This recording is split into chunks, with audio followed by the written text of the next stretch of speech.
Hi, and welcome to the podcast channel for podcastmybusiness.com.au and video with contentmadeeasy.com.au. And today we're welcoming back Garrett Houston. How are you, Garrett? I'm doing well, Tony. Thanks for having me again. Excellent. And I'd really like having a chat to you. Not only are you a great guest, but you're in Tasmania. And as we know on the mainland, we don't hear a lot from Tasmania. I don't know if that's because we don't intentionally reach out or whatever it might be. So I'm glad to have you here. We're glad to be here. Yep. Now, you guys are part of Clarity Healthcare, separate business down there. Do you want to take us through that? Oh yeah, so we're Psychology South and Wellbeing Services. So we started 6 years ago in the Kingston area. That's just south of Hobart. Mm, In an area it had a couple of psychology services. They were smaller, mm, but there was quite the need down. The area is called the Channel. It's just south of right. Hobart. So that was our initial focus. Mm, Clarity ended up acquiring us a couple of years ago, mm, and we've been happily living in there since. And mm, because of Clarity's input, we've been able to expand almost triple the mm. size of our clinic that we were in just a year ago. Look, I think that's pretty incredible because you are offering, and there's always exclusions, this sort of thing, but you are offering no queues and straight in to get to see psychologists and psychiatrists. So that's pretty awesome. Yeah, it's fantastic. One of the reasons we can do that is with no wait is that we have 30 clinicians, right? Wow. And we used to have 19, I think. We had 8 rooms. Mm, There's 25 rooms right now. So right there, just from that, we're able to offer, mm, not same day, but you're not waiting months. You're waiting a matter of days or weeks to see someone mm, now. And what's really good is having the choice of a lot of different type of clinicians. mm. So is that face to face or just online or a combination? What do people prefer?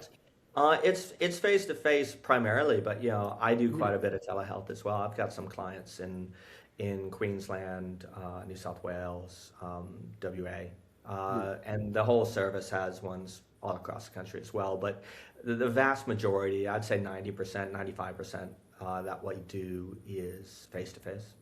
Mm. Excellent. So, what are some of the, I guess, different challenges in Tasmania compared to the mainland? Or do we need to even focus on that to say what are the challenges in Tasmania? Yeah, well, the one is the obvious one: money, money, money, right? Mm. Yeah. It's the state government has the least amount of funds available to them for one thing. Mm. It's the smallest population, so it has a smaller pool for taxes and that sort of thing. Mm. The health services are very often, and thus the mental health services very often underfunded down here. In addition to that, you've got some of the lowest socioeconomic conditions in the country Mm. down here as well. You have you have lower average wages. You have higher expenses of living in an island state. Everything Mm. has to get here somehow, and it's usually by expensive boat or Mm. airplane. So you have a lot of that, and then you have a lot of changing industries, where logging and fishing and things that are in massive amounts of upheaval. So that means there's people that are a little less well funded. They're also their lives are a little less sure. They're dealing with a little bit more uncertainty, and we're far away from you know the centers of the universe like Melbourne and Sydney. Mm. Yeah, that's a particular challenge. So, how have you managed to attract extra staff? Well, it's what's really great is that we did bring a couple over from the mainland that answered ads and came down, which was really great. We did a large recruitment drive to fill these 25 rooms, right?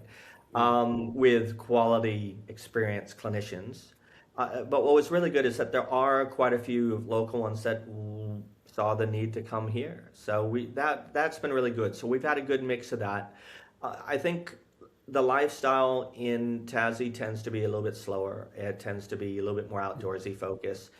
So I think there's that in itself as its attraction. People want to come down and downshift, tree change, or a sea change that they couldn't afford in the mainland, Mm. and they can afford it down here. Mm. So, we'll go back a little bit. So, what led you into working in this industry? Ah, I came late to it. So my partner, who started Dr. Rachel Avery, she started the practice actually in Melbourne with some friends, and then when we moved down here, she started the practice here. Mm, I was helping her manage it, and very early in the piece, I realized, I need to start using my powers for good, mm, right? So I'd been in a lot of different roles over the years, business management. I've been a chef. I'd owned a restaurant. I've been in not-for-profits and in sales and things like mm, that, and never caught my groove, right? And I mm, realized it's because I like helping people, mm, and I wasn't able to help people in those roles. mm, So it just made sense, really. When, to be honest, when COVID hit, that's when I decided to retrain mm. and get back into things. Yeah. So, what problems were you trying to solve when you started? When we started the practice. Yeah. Yep. Well, just a lack of services in this area, right? So there were some really good psychologists and psychiatrists in the area, but there weren't enough of them, and Mm, there weren't enough offices to see them. So it was basically the idea, like, let's get a handful at the time, handful of good clinicians together to actually help service this area that's, proverbially underserviced.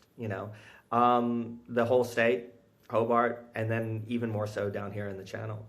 So that was the idea to kind of fit that. What it turned into is that we're actually servicing, most of the Hobart area as opposed to just the Channel. But it's really been really good to know how many people we've helped. I think at one point we did some numbers, and I think there's been 6,000 people we've helped since we've opened up, and wow. that's, in a state our size, that's a huge chunk of people.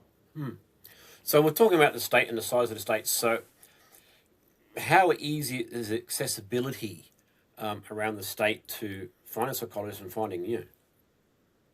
It's, I think before we were added the extra 20 some odd rooms, it was pretty hard. Mm, We, especially for children, I mean, we see children. We specifically hired some clinicians that see children's because of this, because some people are waiting months to see them. And if and this is a private organization, so you're mm, waiting even longer in the public mm. system, right? Yeah. So the lineup, people are seeing months just to see someone. And very Mm, often, things mm, get so bad at that point that, mm, it's not too late, but it can feel it. mm. Yeah, exactly. And I think one of the things that happens a lot these days is doing research. Everyone does research and what have you. So, how important do you think it is for you guys to be found online, search and be found credibly with online? Oh, it definitely. I mean, that's how most people do everything now, right? Mm, I think we were talking before the cameras came on about AI and how mm, people use search, and people are using it all the time. I mm, could just see people going, "Oh, where can I find a psychologist to help me with feeling like I do, right?" mm, It's vital to be able to be found online. That's where most people are doing their exploration. mm. Yeah, and I just thought of something as well that people are taking, getting through all around Australia. What are some tips for people who are struggling at the moment, how they can cope and how they can help themselves? You know, so much can really, if you focus on self-care, taking care of yourself, and the things that can insulate you. They're not going to cure you of mental health conditions. They're not going to miraculously make a change, but they're going to insulate you from extreme versions of them, right? Mm, Is if you're connecting with people in a non-transactional way. So you're talking with people that about good things. You've got mm, friends, family that you are connecting with. That's vital, right? If you sit in your room and you isolate yourself, it doesn't help. The other thing is staying active. And that's mentally and physically, but the physical aspect is one that a lot of people don't think we as psychologists care about. We care about it a mm, lot. So mm, exercise, sunshine, even better if you can take a walk or a run with someone that you care about. You can mm, get two birds with one stone. And then staying active with the things that you like to do. If you do that, and then obviously trying to take care of yourself, eating well and sleeping well, mm. those things actually go a long way to helping your mental health. Yeah, and it's something that we've been talking about a lot is green health. So, that's getting out there, getting out outdoors. And you guys have an awesome outdoors. That's got to help. Yeah, it really does. We have the flip side that we don't have a lot of sunshine in winter, right? Mm, Because the shorter days, and that seasonal affective thing is real, right? mm, Um, but but yeah, being able to get outside, when some of the best medicine would be go take a walk on the beach or go up take a mm, walk up Pinyani, right? mm, Yeah, mm, and it'd be lovely. I mean, beyond that, there's other things that people can do as well. I mean, if you need to make sure you're making time for yourself so you can mm, do these things and mm, making sure you do things that you enjoy to do. Focusing on the things that are good in your life, right? It's real easy to fall into just earmarking all of the things that are wrong. mm, Um, and then finding someone to talk to, whether that is a friend, someone in, a religious leader, mm, or come see one of us, mm, and you know have a chat. mm. Yeah, and especially for people who work from home and get more isolated, just those little micro moments just to see the barista making the coffee can make a difference. Absolutely. Just yeah, that just getting out, right? Mm. Yep, Yeah. yep. So, would you recommend in the middle of winter jumping in the middle of the Derwent? Not the Derwent, no, but I wouldn't put it past jumping in down the channel or Mm, one of the beaches near the opening of the Derwent. But mm. yes, yeah, Yeah. and not just being funny about it, but cold Mm, water stuff is awesome for you. mm. Yep. It is actually, it stimulates a nerve. Mm-hmm. It's called the mammalian dive reflex. Instantly, if cold water hits your face, about 40 seconds for humans, but your pulse comes down, your need for oxygen comes down, your blood comes from your extremities back to your core and your brain, and everything. It basically tells your whole body just slow down, Mm. right? Very first thing I do in the morning is splash water on my face. Yeah, it's a good thing to do. It's very cool. I'm sorry, that's a bad word choice. It's very effective. Yeah. Well, no, it's cool here in Sydney. I'm using the term cool talking to you. So you get cold, we get it cool. I lived in Europe and the UK for 7 years, and I know all about SAD. Yeah. Um, Maybe you can explain it to the poor little mainlanders that don't even know what it is. Yeah, yeah. If you're not exposed to daylight, Mm, it will affect your mood, right? So mm, someone that is constantly in the dark is gonna feel darker. That's just mm, how it works. Now, mm, I believe it has something to do with melatonin and vitamin D. I'm not sure about the actual chemical mm, and mechanics behind it, but study after study after study, if you're not getting enough sunshine, if you're not getting outside and getting natural light, you're more prone to feeling down and being less motivated. mm, And in areas like the UK and Northern Europe, parts of the northern North America, and Tassie, New Zealand, mm, where in the winter, we have some days that are quite short. You leave the house, it's dark, and you come home and it's dark. mm. You're not getting that sunlight, and so you're going to be more prone to possible things like depression and low mood and stuff. Well, that's definitely one of the things that they, have challenges with in Tasmania. And that's why you guys, what you're doing is so important. Yeah, absolutely. Throw in those other stressors, those socioeconomic stressors, and those other things that are happening, right?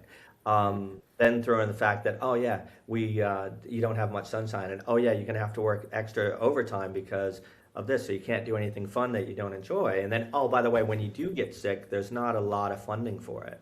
There's a lot of things that work against it. So for us to be able to at least provide, the opportunity for you to get help, I think it's yeah, I'm pretty proud to be part of it. Yeah, it's great that you're helping those hardy Tasmanians down there. Yeah, yeah. There's definitely, and me not being native, I feel kind of like milk toast compared to them. Yeah, well, I don't know about that, but that's cool. All right, anything else you'd like to add? I'm just it's just really exciting to be able to do this, Tony. It's Mm, to go so big and go hard. Like basically, I made the joke when we made the decision to do this and we got the okay from Clarity and stuff is that, go hard or go home. Yeah. Just let's go here and make an impact. Let's change some lives. Let's help some people. Let's just freaking get in and do it. Yeah. And we're able to, and yeah, just really proud to be part of it. Excellent, excellent. All right. Thank you very much for your time, Garrett. We will definitely chat again soon. Fantastic. Thank you, Tony. Have a great day. Thank you. See ya.